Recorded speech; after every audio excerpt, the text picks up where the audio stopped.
Mexicana bilingüe, nació en la comunidad de Caballo Rucio en la Mixteca Alta de Oaxaca, hija de migrantes jornaleros agrícolas. Su infancia y estudios primarios lo realizó en el Valle de San Quintín, Baja California. Estudió la licenciatura en Pedagogía en la Facultad de Filosofía y Letras de la Universidad Nacional Autónoma de México. Tiene estudios en Antropología Pedagógica, Educación Social y Pedagogía Social por la Universidad de Barcelona y estudios de Política Comparada de las Migraciones en el Máster de Gestión de la Inmigración de la Universidad Pompeu Fabra en Barcelona, España. Ha colaborado con la organización del primer Encuentro Mundial de Poesía de los Pueblos Indígenas y dirigió talleres de creación poética para niños y migrantes. Recibió el Premio Nacional de la Juventud 2018. Cedo el uso de la voz a Nadia López García, poeta, Premio Nacional de la Juventud 2018, quien dicta la conferencia magistral Mujeres y Literatura, Posibilidades de Empoderamiento.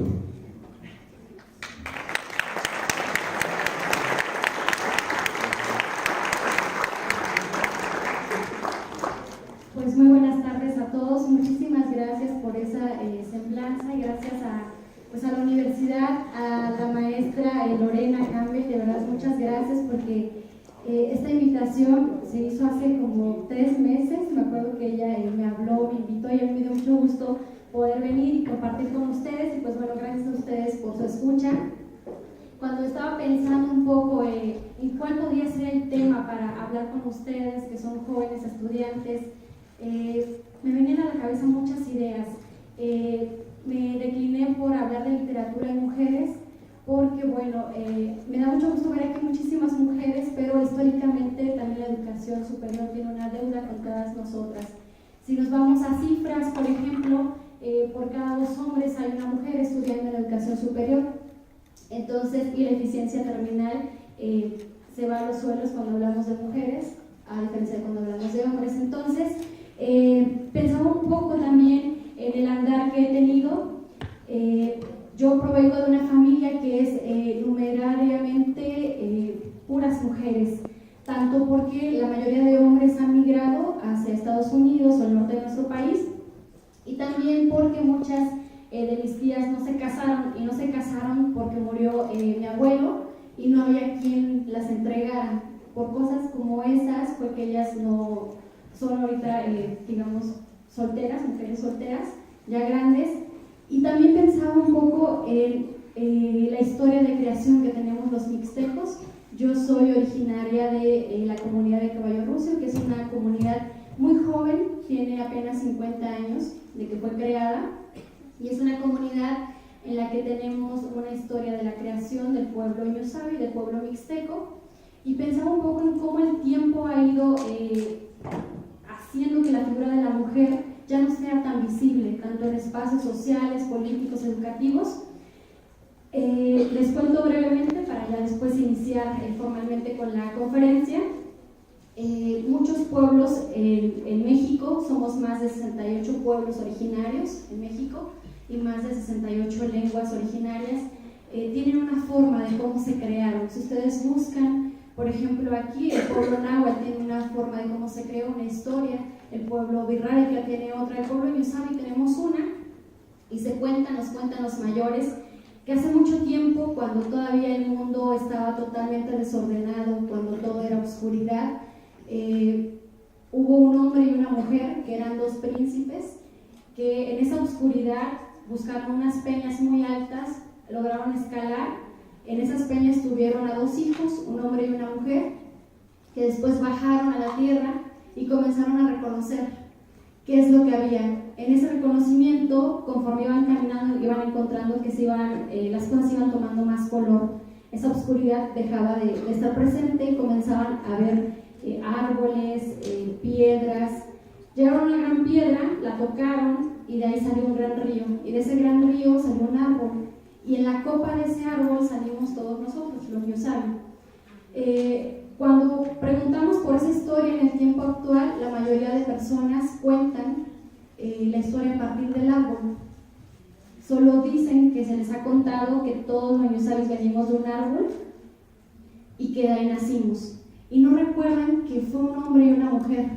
El árbol es una entidad masculina para los mixtecos y yo pensaba que quizá esa palabra que ahora se cuenta de cómo nacimos ha repercutido a que hoy, por ejemplo, si hay fiestas patronales o mayordomías, si la familia que le toca es una mujer y no hay un hombre que pueda asumir el cargo, se pasa en automático a otra familia.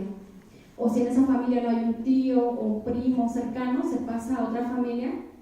También cuando a la familia le toca tener, por ejemplo, el cargo de agente municipal o el cargo de topil, si no hay un hombre, la familia tiene que pagar para contratar a un hombre.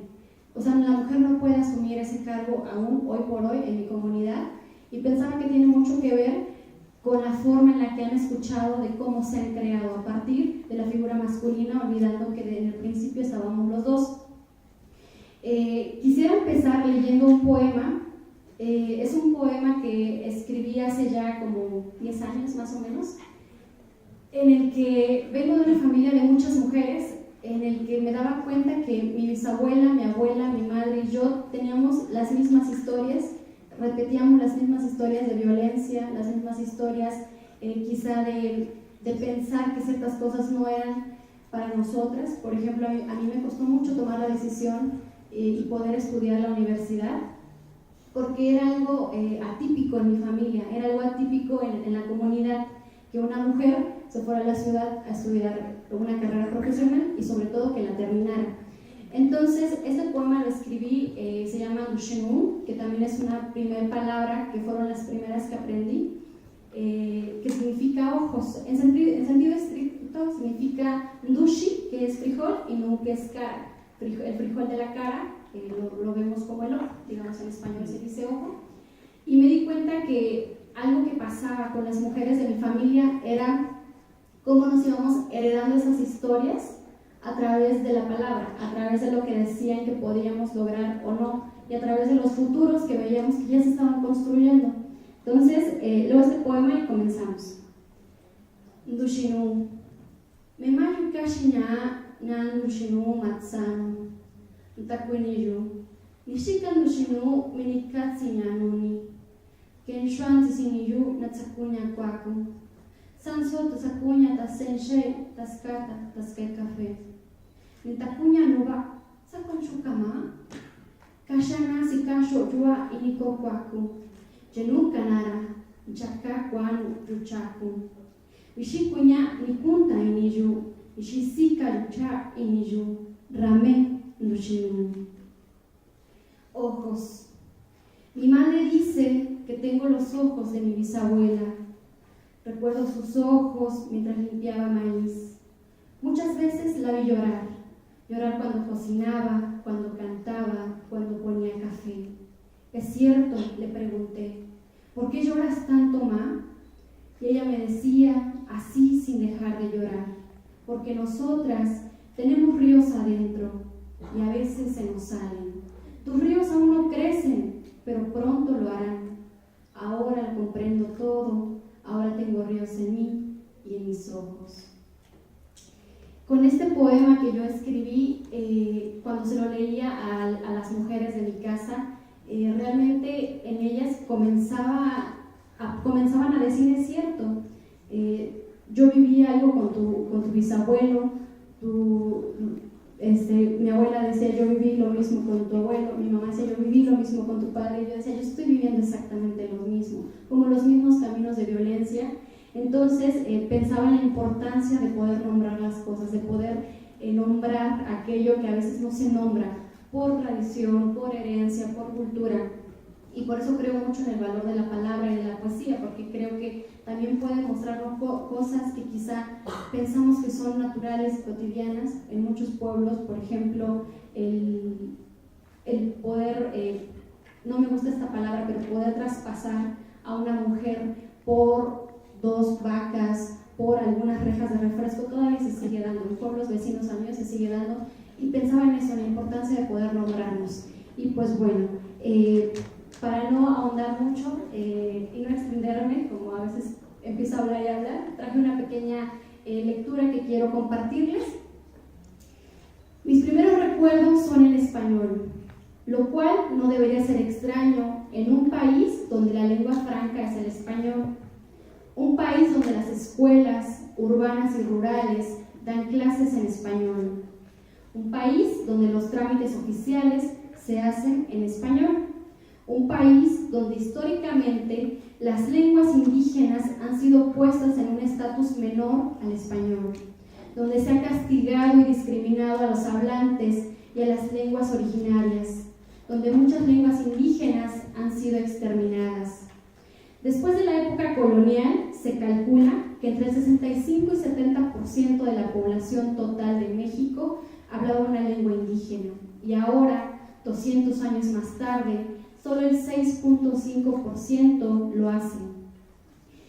Con esto, muchos aquí saben lo que pasó en 1921 con las misiones culturales a cargo de Vasconcelos, en el que se llevaba teatro, llevaba los clásicos a muchas comunidades originarias, lo cual no está mal hacer un diálogo de saberes, pero cifras y la historia misma nos dice que justo fue en esa parte, lo que no se hizo después de la colonia al exterminar lenguas, se hizo en esa parte de la historia, prohibiendo hablar las lenguas originarias tanto en salones de clase, incluso en calles, en plazas.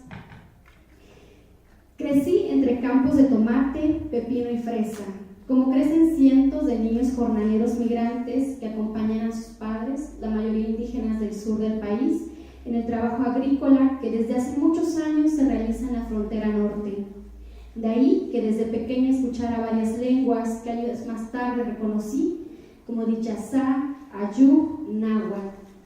Hasta ese momento desconocía que mi madre era hablante de una segunda lengua, más bien de una primera lengua, el Tunzavi, la lengua de la lluvia, mejor conocida como lengua mixteca.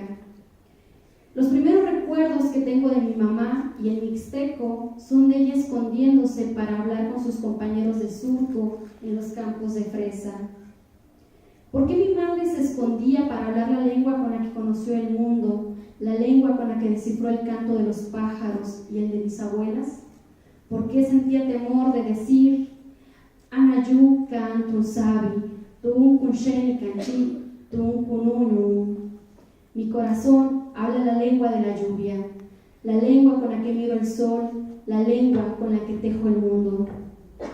La respuesta estaba dada en la discriminación que por años ha lastimado a los pueblos indígenas y a los hablantes de una lengua indígena. Por ello mi madre, una mujer que fue monolingüe hasta los 15 años, decidió que ninguno de nosotros se nombrara la lengua ñusavi. Decidió de alguna forma protegernos contra toda la violencia que ella vivió cuando era niña por no hablar en español. Nos cuenta mi mamá, cuando yo la escuché por primera vez tendría como 6 años más o menos, durante de los 6 a los 7 casi, yo recuerdo mucho que allá en Ensenada, no sé si conozcan que allá en San Quintín hay una comunidad muy grande de jornaleros migrantes, de Morelia, de Oaxaca, de Guerrero, y allá hay unas galeras que son enormes rectángulos de lámina divididos por otras láminas, en los que, de 3x3, en los que llegan a vivir hasta 10 personas, y hay unos lavaderos comunitarios. Y yo recuerdo que jugando con mis hermanos, con amigos, que de pronto yo escuchaba que ella hablaba distinto, y cuando nos acercábamos cambiaba en automático al español. Y ahora que soy más grande, yo reflexionaba que si ella sentía ese miedo y esa vergüenza al hablar ante niños de 6 años, 5 años, 7 años, no logró pensar en el miedo que sentía quizá al hablar frente a alguien mayor o frente a alguien que tuviera más autoridad. Y ella, cuando yo le preguntaba ¿por qué no me enseñó la lengua desde que yo era una bebé? ¿Por qué no? Mi lengua materna fue el mixteco, mi lengua materna es el español, yo aprendí el mixteco más grande. Ella me decía que cuando ella iba a la escuela, a pesar de que sus maestros eran mixtecos y hablaban la lengua mixteca, ellos le pedían hablar en español. Cuando ella quería ir al baño, los maestros le decían sí, pero pídelo en español. Y pues ella no dominaba el español, algunos de sus compañeros le traducían, Y pues ella se dio cuenta que era un mundo en el que no cabía, y se dio cuenta que si tú querías estudiar, que si tú querías ir a la escuela, que si tú querías, como se dice, ser gente de razón, necesitabas hablar español, que la lengua mixteca no tenía un uso para los trámites, para la escuela, para ser, digamos, un profesionista. Cuando escuchaba hablar a mi mamá en otra lengua y le preguntaba por esa lengua, ella me decía: estás mal, hija, escuchaste mal. Yo estaba hablando bien, me decía, cuando yo le preguntaba por esa otra forma de hablar.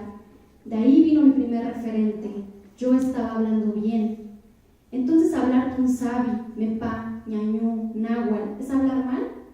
¿En qué momento nuestros pueblos creyeron que hablar su lengua era hablar mal? ¿En qué momento se definió quién hablaba bien y quién hablaba mal? En otras palabras, qué lengua era válida y cuál no para nombrar. México es un país en el cual se tejen muchos mundos, muchas lenguas, muchas formas de reconocerse y nombrarse. Hoy por hoy tenemos más de 364 formas de escucharnos, de pensarnos. Sin embargo, más de la mitad de las lenguas originarias de nuestro país están en riesgo de desaparecer. ¿Se preguntarán por qué? La respuesta es que las lenguas no mueren, nosotros las matamos. Las matamos al no hablarlas, al no respetarlas, al pensar que son inferiores al español. Cosa que en nuestro país ha ocurrido desde muchos espacios, desde el educativo al proponer un solo currículum para toda la población, sin tomar en cuenta las diversidades, desde los gobiernos que han pasado y han visto en los pueblos indígenas una posibilidad de voto seguro, violentando sus derechos y garantías sociales. En todo esto, la literatura no es la excepción. La literatura mexicana históricamente ha considerado solo las lenguas escritas en castellano. De hecho, hace poco hacíamos una encuesta con Telemundo, hacía una encuesta en calle, así en Reforma, y preguntábamos a la gente qué pasaba, qué entendían por literatura mexicana. Y pues nos decían, bueno, pues libros, autores, y preguntábamos en una segunda ocasión, ¿nos podrían nombrar algunos autores de nuestra literatura mexicana? ¿Y qué creen? No nombraban, de las 30 personas que se encuestaron, ninguna nombró a ninguna persona que escribiera en una lengua originaria. Todos nombraban pues a Rosario Castellanos, a Rulfo, incluso a Márquez, aunque no es mexicano. Entonces, nos dábamos cuenta que en el imaginario colectivo, también no sé cuántos estudian aquí literatura, es otro. Bueno, o ustedes, ¿cuántos han leído algún poeta, narrador en una lengua originaria, aunque lean la traducción? 2, 3, 4, 5. Creo que no es ni el 1%, ¿no?, de los que estamos aquí. Entonces veíamos que en el imaginario colectivo de la población, cuando pensamos en literatura mexicana, pensamos en los autores ya consagrados, también los padres de la patria, en poesía, por ejemplo, y no pensamos en estas otras formas de literatura que también se hacen en nuestras lenguas. En las últimas 4 décadas se ha iniciado un fuerte movimiento de escrituras en lenguas originarias, sobre todo en el sur del país. Por ello, no es extraño encontrar en distintas librerías y bibliotecas libros de poesía, narrativa y otros géneros literarios escritos en alguna lengua mexicana como el Tunsavi, el Chazá, Ayú o Náhuatl. Si revisamos una lista de autores que escriben en español en México, esta es larguísima para hombres. Veremos muy pocos nombres de mujeres en el espacio de la literatura. ¿A qué obedece esto? ¿A que somos un país quizá machista? ¿A que históricamente el espacio de la literatura no ha sido pensado por mujeres o desde las mujeres o para las mujeres? Ahora, si vemos esta lista respecto a la literatura en lenguas originarias, el panorama no es tan distinto. Hay más escritores hombres que mujeres. Eso no significa que las mujeres no escriban, significa que tienen poco tiempo de comenzar a ser visibles, que su palabra escrita comienza a ser pública. A pesar de que hace 40 años ya inició el movimiento de escrituras en lenguas originarias, Los primeros iniciadores fueron Briseida Cuevas, por ejemplo, una poeta maya, fueron Natalia Hernández, un poeta náhuatl. Posteriormente vino una segunda generación donde está, por ejemplo, Natalia Toledo con lengua zapoteca, donde está Irma Pineda también con lengua zapoteca. Y ahorita podríamos estar hablando de 4 generaciones más o menos en literatura en lenguas originarias. ¿Y a qué obedecía esto? Obedece a que por mucho tiempo incluso estuvo prohibido pensar y hablar en lenguas indígenas en muchos espacios públicos de México.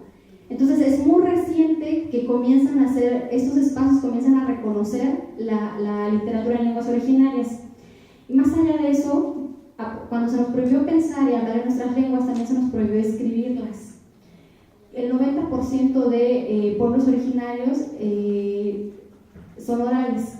Quizás solamente el 10% de algunas lenguas saben escribir en su lengua y saben leerla. Entonces, realmente somos nuevos, digamos, en el camino de la escritura en nuestras lenguas. Sin embargo, hay datos, por ejemplo, de lengua zapoteca que tiene muchísimo tiempo escribiéndose y haciéndose literatura en los propios géneros. De hecho, no sé si han escuchado de Carlos Montemayor. Carlos Montemayor fue uno de los grandes defensores y promotores de las lenguas, la literatura en lenguas indígenas de México, y de hecho él sostenía que tanto el ñañú, el mixteco, el zapoteco tenían un sistema lingüístico y fonético tan complejo, por ejemplo, como el alemán o como otras tantas lenguas. Y de hecho, posteriormente, José Emilio Pacheco también, siguiendo sus trabajos, él mencionaba que en México no deberíamos decir literatura mexicana así nada más, deberíamos decir literatura mexicana escrita en español, literatura mexicana escrita en mixteco, literatura mexicana escrita en zapoteco, o que deberíamos hablar de una literatura mexicana multilingüe. Bueno, los pueblos originarios venimos de la oralidad, somos orales. Por mucho tiempo se nos prohibió pensar, hablar y escribir en nuestras lenguas. Somos nuevos en el camino de la escritura, sobre todo las mujeres somos nuevas en este camino. Cuando yo tenía 8 años, mi familia regresó a Oaxaca y ello significó para mí la posibilidad de entrar al mundo nasal, glotal y tonal del mixteco. Un mundo donde el simbolismo del ñusabi se podía respirar en la leche que mi bisabuela hervía todas las mañanas, en la palma que las mujeres de la casa tejían como forma de sustento y en la manera de pedir por la lluvia en los tiempos de siembra. Recuerdo una vez que mamá Natalia tejía bajo el yututicua, el árbol naranja. Le tomé una foto y meses después, en la ciudad de Oaxaca, la mostré a varios compañeros del bachillerato. Mi mamá Natalia está tejiendo palma en el árbol naranja, bajo el árbol naranja, dije mientras mostraba la foto. Bajo el árbol de naranjas, querrás decir, comentó una de las compañeras. No, bajo el árbol naranja, respondí. En menos de un minuto comprendí que al hablar en español era necesario poner la relación de dependencia que el mismo español presupone. Si tú dices árbol naranja, la gente creerá que hablas mal, que algo falta. Así que el propio español te dice que digas árbol de naranjas, sin darse cuenta que desde la cosmovisión nuestra, la cosmovisión ñusabi, la naranja será árbol y el árbol fue naranja alguna vez y pronto volverá a ser naranja. Nuevamente, es un ciclo donde se complementan. No hay una relación de dependencia. Esto es muy importante. He buscado esta misma similitud tanto en pueblos Muira de Colombia y tanto en el pueblo Mepá de Guerrero, cómo nombraban las cosas. Y coincidían en que no existían los nexos de dependencia, que eran similares, árbol mango, árbol naranja, por ejemplo, porque creemos que hay un ciclo y ninguno está por debajo del otro, ninguno depende del otro, ambos van a llegar a ser, el mango va a llegar a ser árbol y el árbol va a ser mango, y así, es un ciclo. Y eso tiene mucho que ver en cómo pensamos y cómo escribimos también. El lenguaje castellano condiciona, crea una dependencia del uno con el otro sin concebir que en muchos de nuestros pueblos se nombra a los lugares, entidades, dándoles la importancia y valía a cada una, reconociendo que cada uno es un ser que integra al otro en una relación de igual a igual. Preguntando por el caso de otras lenguas como el Mepá, de la montaña o el Muira del Amazonas de Colombia, me pareció que muchas de nuestras lenguas originarias tienen el mismo caso. El español es una lengua que condiciona, que pone uno por encima del otro para poder nombrar. Cuando crecí un poco más, comprendí que no solo estaba aprendiendo un sistema fonético y lingüístico distinto, sino que estaba aprendiendo todo un sistema de mundo y de vida. Un sistema en el que mis abuelas agradecían todas las mañanas y decían, Tatsabini, Patsam, Nikanchi. Agradezco desde mi interior al abuelo Sol. Pues sabían que el mundo Yusabi es un mundo en el que se comprende que nada está aislado. Y así como agradeces cuando alguna persona te brinda algo, también es necesario agradecer al cielo, al sol, a la tierra por lo que nos otorgan. Sin embargo, cuando vine a vivir a la gran ciudad, me refiero a la Ciudad de México, me di cuenta que ese sistema de mundo y vida no era tan válido como el español, que vivía en una línea dividida entre el español y el mixteco que condicionaba saberes de las 68 lenguas y sus más de 364 variantes. Y que esa línea definía, a su vez, cuáles saberes eran válidos y cuáles no. Comprendí que lo que yo escribía en Tunsavi no tenía la misma posibilidad de publicación, por ejemplo, de lo que yo escribía en español. En México no existe una forma única de ejercer la función poética en las lenguas mexicanas. Hay tantas formas de ejercer la función poética como lenguas tenemos en nuestro país. De ahí que existe una diversidad en recursos y mecanismos poéticos como lenguas. La mayoría de nosotros no tenemos en cuenta lo anterior al acercarnos a textos nacidos en una lengua originaria. Pedimos que tengan los mismos elementos que los textos escritos en castellano. Llegamos a leer poesía con una prenoción aprendida desde la tradición occidental. Acostumbramos a nuestro oído a cierta métrica, cierto ritmo, ciertas imágenes, y cuando no los encontramos, pensamos que ahí no hay poesía.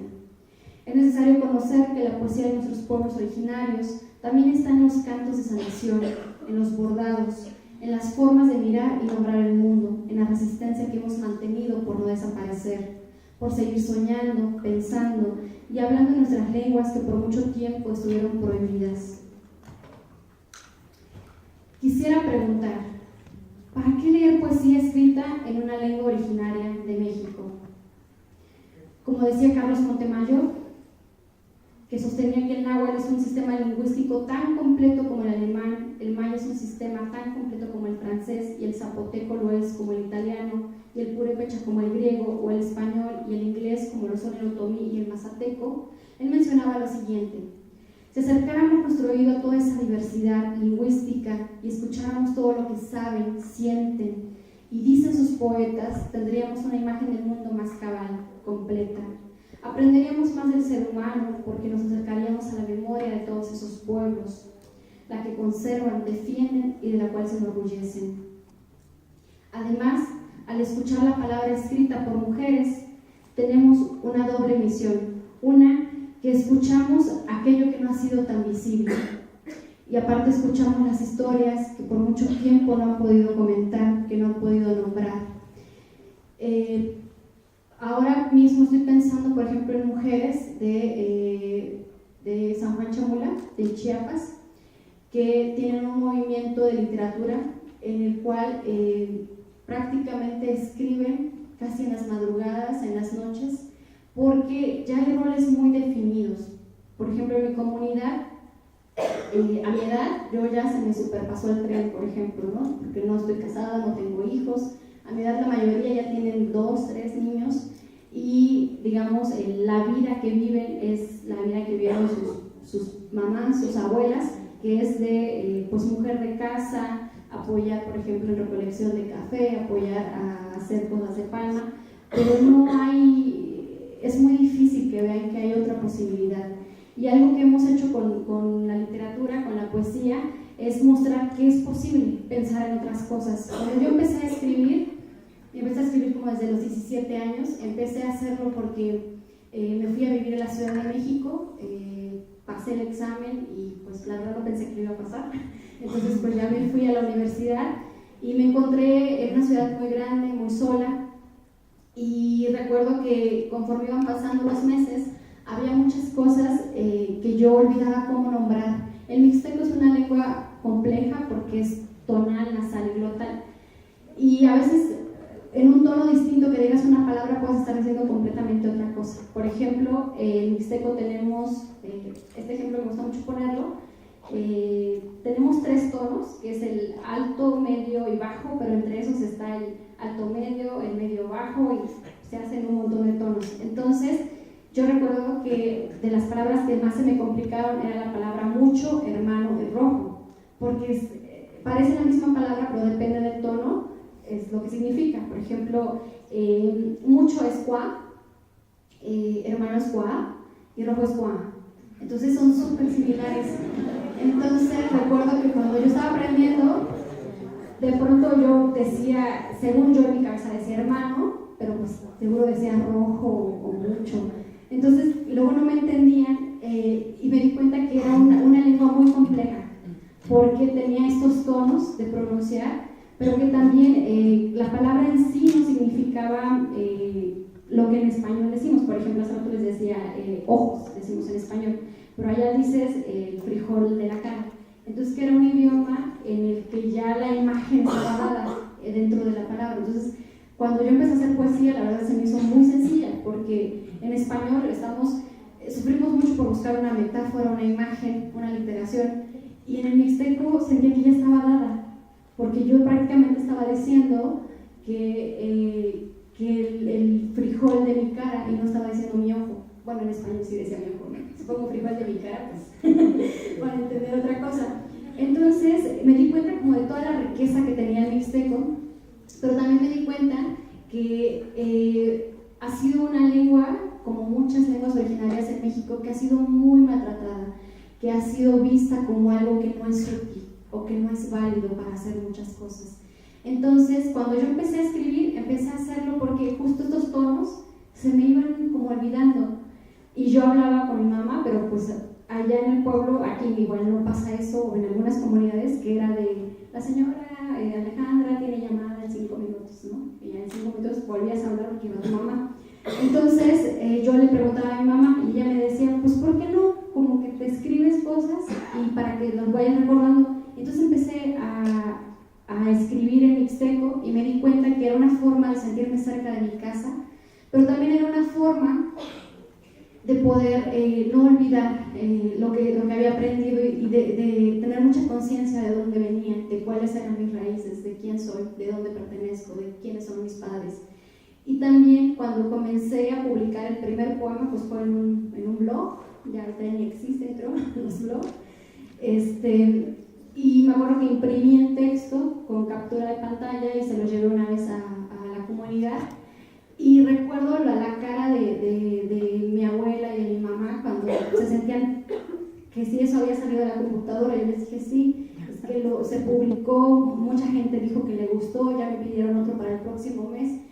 Y cambió como un chip en ellas, porque se dieron cuenta que esa lengua que por mucho tiempo les dijeron que no era, o sea, que no podíamos hablar más allá de la casa, que era una lengua que se estaba publicando, aunque sea en una cuestión digital, pero se estaba publicando.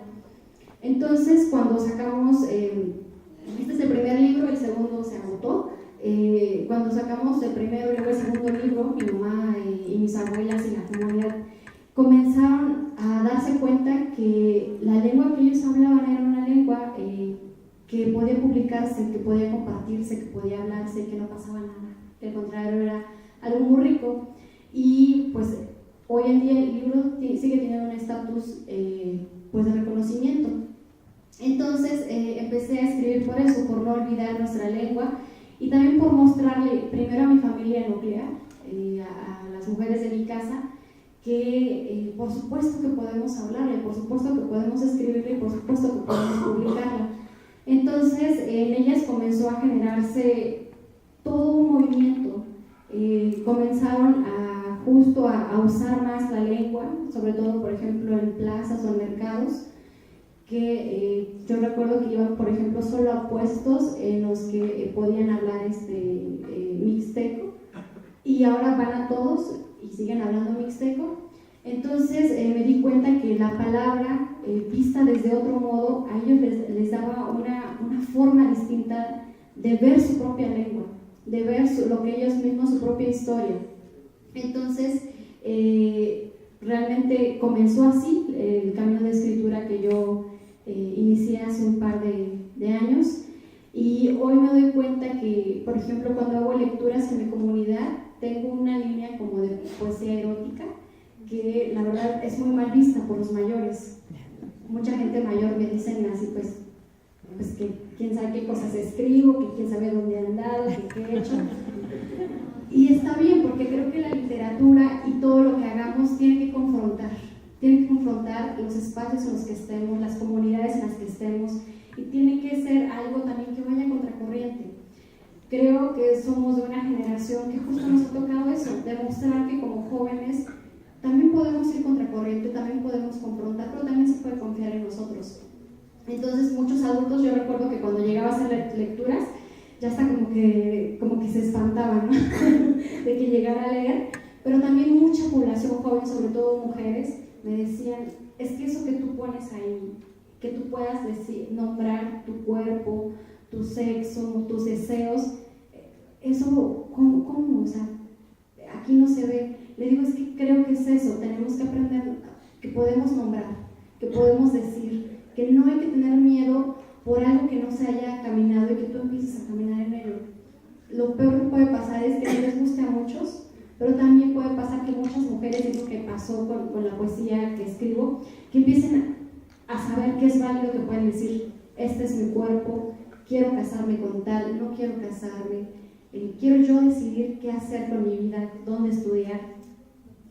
Y creo que en función de que nosotros nos apasionamos por algo, yo me apasioné mucho por defender mi lengua, por llevarla a espacios en los que quizá no se había escuchado antes esa lengua, y sobre todo por mostrarle a la gente de mi comunidad que la lengua por la cual han sentido vergüenza es una lengua válida, y es una lengua que puede hablarse, que puede escucharse, que puede escribirse.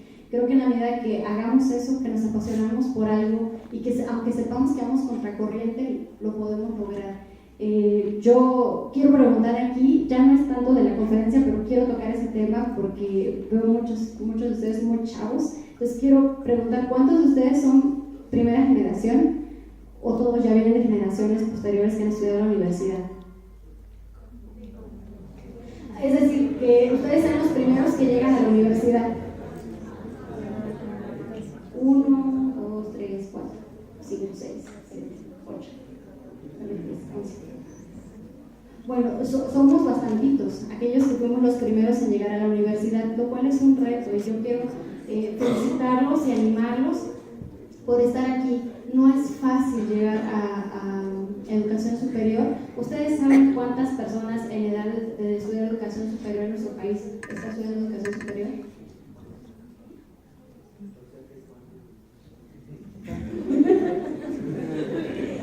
Son muy pocos. Somos muy pocos los que estamos en un aula estudiando educación superior, y somos más pocos los que venimos como primera generación. Yo soy primera generación en mi casa. Yo estudié el bachillerato y, por ejemplo, mis padres al día de hoy me dicen que ellos creían que el bachillerato iba a ser hasta donde yo iba a llegar. Y ellos me decían, no lo creíamos porque tú no pudieras, sino porque las condiciones no estaban dadas para que tú estuvieras en la universidad. Entonces yo, seguramente ha de ver a alguien en su salón, que era la que llevaba los dulces en bolsita, y las pasaba a todo el salón, y vendía dulces, y trabajaba de mesera, y un montón de cosas, porque yo desde que estaba en tercer semestre de bachillerato, yo sabía que quería ser universitaria. Yo quería estudiar una carrera, yo quería tener una profesión, y sobre todo yo sabía que si yo lograba estudiar y lograba terminar una carrera, iba a tener otras posibilidades de vida, y no solo yo, que lo iba a tener mi familia. Hoy mi hermana está estudiando medicina, por ejemplo, y cuando mi hermana me dice, créeme que si me animé fue porque vi que tú luego me iba de vacaciones y no tenía vacaciones, me ponía a trabajar. Y muchas veces quise rendirme un montón. Me acuerdo que una vez le hablé a mi mamá y le dije, no estoy durmiendo bien, no estoy comiendo bien. A las 4 de la mañana me levantaba, a las 5 estaba en la avenida, a las 7 llegaba a la universidad, a las 3 salía, a las 3 y media entraba a trabajar, llegaba a las 11 a mi casa, y como a la 1 o 3 me dormía, y a las 4, y así todos los días, y el sábado y domingo. No me da pena decirlo, desde lavar ajeno, cuidar niños, y todo eso para poder financiar mi carrera. Y cuando mi hermana me dice, yo veía todo lo que tú hacías y veía que te esforzabas y que a veces decías que ya no podías, pero ahí estabas, o sea, terca, me animé y me di cuenta que es posible. Creo yo que vivimos en un país que realmente no es justo. Vivimos en un país en el que ya hay una línea de la cual pareciera que no puedes pasar. Si naciste en tal lugar, si tienes tales padres, si tienes incluso tales apellidos, incluso si hablas una lengua indígena, si eres de un pueblo, pareciera que ya hay una línea que no puedes traspasar de ahí. Pareciera que el futuro ya está escrito. Sin embargo, creo yo, y todos los que pasamos por física en el bachillerato, sabemos que aunque veamos esa pared ahí, dentro hay muchos poros, hay muchos hoyos que no son visibles, pero que ahí están. Y el reto es buscar esos poros y pasar por ahí. Y yo digo, jugarle al sistema. Es decir, jugarle al sistema que ya sabe que no vas a pasar de ahí, pero tú jugarle, que no se dé cuenta que tú pases. Justo cuando les iba a contar, ya también para ir finalizando, que me quisiera escucharlos, que justo yo le hablé a mi mamá y le dije, ¿sabes qué? Ya no aguanto, me voy a ir. No le hablé una vez, le hablé muchas veces. Y me acuerdo que mi mamá me dijo, pues si te regresas, si te sales de la escuela, busca dónde vivir, porque conmigo no vas a vivir. Entonces me colgó, y cuando ella colgó, pues yo me puse a llorar, dije, qué madre tan mala tengo, o sea, me tocó la más mala. Pues me quedé, pues dije, ¿qué voy a hacer? Ni modo que me regrese, y ¿dónde voy a vivir? ¿Qué voy a hacer? Me quedé a estudiar, seguí así, con el ritmo que llevaba. Y después, cuando ya hablé con mi mamá, cuando fui a Oaxaca, me dijo, cuando yo colgué, me puse también a llorar. Pero yo sabía que si yo te decía, está bien, regrésate, al otro día ibas a estar aquí y no ibas a estudiar, no ibas a terminar la carrera, no ibas a tener las oportunidades que quizá ahora tienes. Entonces, bueno, esto fue como un comercial, ¿verdad? Pero quiero animarlos a que de verdad no se den por vencidos, a que si están en la universidad, no solo se trata de que ustedes hayan llegado a la universidad, se trata de que impacten a otras personas que quizá deberían estar aquí y no lo están. También que valoren que estos espacios, por cada uno de los que estamos aquí, hay mucha gente que no lo está. Cuando yo entré a la universidad, entré a la Facultad de Filosofía y Letras, cuando yo revisé las estadísticas de cuántos habíamos hecho examen y cuántos habíamos quedado, hicimos 6,000 personas para la carrera que yo estudié y entramos 400. Entonces, realmente es una responsabilidad ser universitarios. Es una responsabilidad no solo individual y familiar, sino también social. Y que lo que estudiemos sea algo que impacte, que nos apasionemos por ello. Y pues bueno, les quiero agradecer, quiero saber si hay comentarios, quejas, preguntas. Me gustaría que se generara un espacio de diálogo.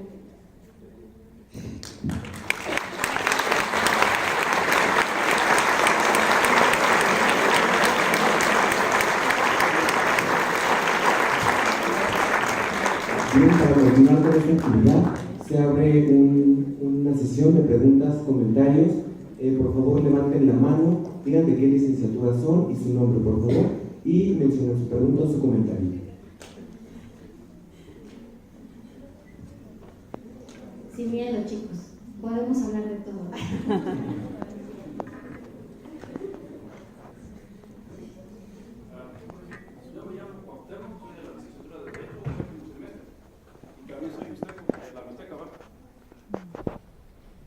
Muy bien, qué gusto. Y migraste para acá. Ya, que uno pues a echarle todo. Además los mixtecos es algo que estamos en todo el mundo. ¿Cómo? Mi comunidad está a 17 horas aquí. A 17 horas. ¿Y te viniste solo a estudiar a esta universidad? Pues de verdad que qué orgullo, y justo historias como la tuya, de que son 17 horas para estudiar solamente en la universidad, y pues echarle todas las ganas. Y la verdad cuesta mucho, pero hay que demostrar que se puede.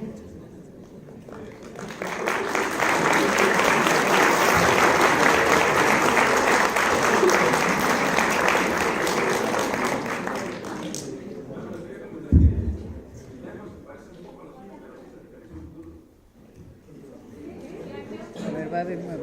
Fíjate que en la lengua mixteca tiene, según el INALI, yo creo que son más, tiene 92 variantes. Yo creo que son más porque, por ejemplo, yo cuando vivía en la frontera, había personas, por ejemplo, de Peñasco, que es mixteca alta, y había personas, por ejemplo, de Zacatepec, que es mixteca costera, y que eran distintas, pero quién sabe cómo le hacían y se entendían. De verdad no sé cómo le hacían, y yo creo ahí ya es otra variante. Entonces, de hecho, el mixteco a nivel nacional es la lengua que tiene más variantes. Entonces, por ejemplo, tú eres mixteca baja, yo soy de la mixteca alta.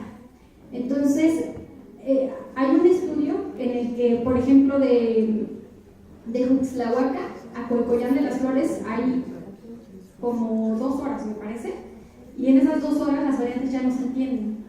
Entonces, por eso yo digo siempre la necesidad de que tu lengua la compartas, la hables, porque también así, en función de te vas dando cuenta de la misma riqueza de la lengua. Yo tengo un proyecto que se llama Lluvia de Voces, en el que incluso ayer justamente estaba yo viendo cuántas personas habían de varios pueblos de la Mixteca Alta. Y, por ejemplo, ellos todos escribían una palabra y se escribían bien distinto en todas las variantes, a pesar de que están en Mixteca Alta todos. Entonces, van existiendo variantes. Yo creo que el punto es que no dejemos de hablarlas, que las sigamos hablando y compartiendo. Hola. Yo soy Rosalía, soy de la carrera de comunicación y bueno, pues de entrada felicitarte porque creo que pues es un proyecto muy grande y muy importante y que se debe de continuar y que ojalá que en otras áreas, en otras comunidades estén también aprovechándose esto. Yo en particular tengo pues también una línea oaxaqueña de Ixtepec, Oaxaca. Mi abuela era de ahí y hablaba zapoteco y pues bueno, yo tenía 12 años cuando falleció y sí lamento mucho que no nos haya enseñado, ¿no?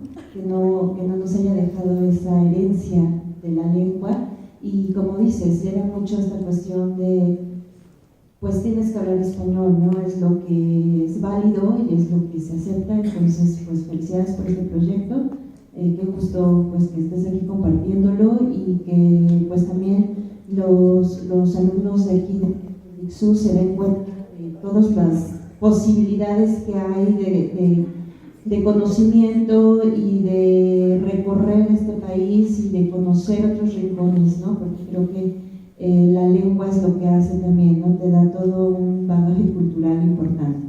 Muchas gracias.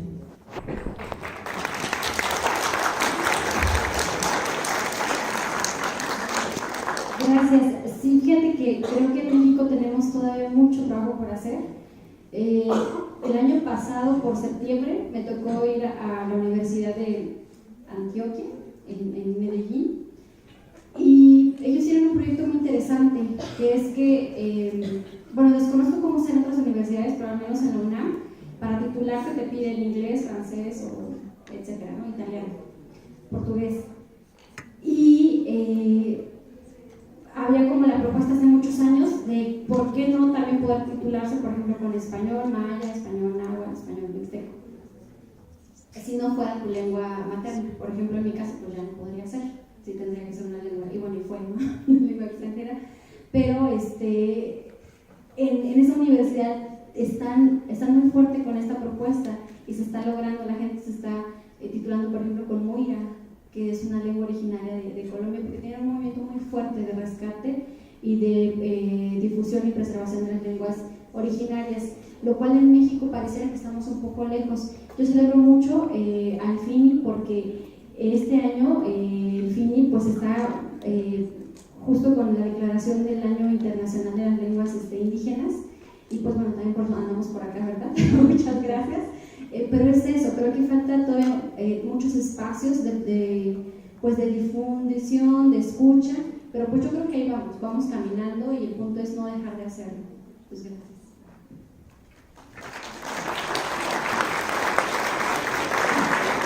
Bien, agradecemos la participación de la invitada especial y pedimos al licenciado Arturo Olea Cantón, secretario del IXU, nos acompaña para entregar un reconocimiento a nuestra invitada especial, que a la letra dice: la Universidad Autónoma del Estado de Ghana y el Festival Internacional de la Imagen otorgan el presente reconocimiento a Nadia López García por su participación en la conferencia magistral Mujeres y Literatura, Posibilidad de Empoderamiento, llevada a cabo en el marco de la 9ª edición del Festival Internacional de la Imagen, FIN 2019, Pachuca de Soto Hidalgo, mayo 2019.